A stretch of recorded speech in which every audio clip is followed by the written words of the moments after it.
This is the roblocks challenge.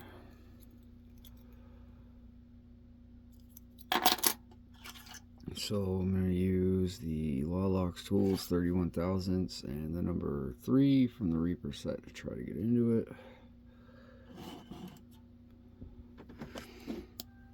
Let's see.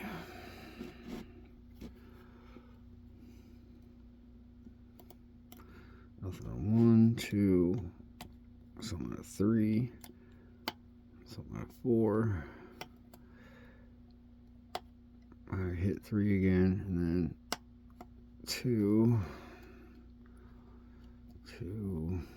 3, 4.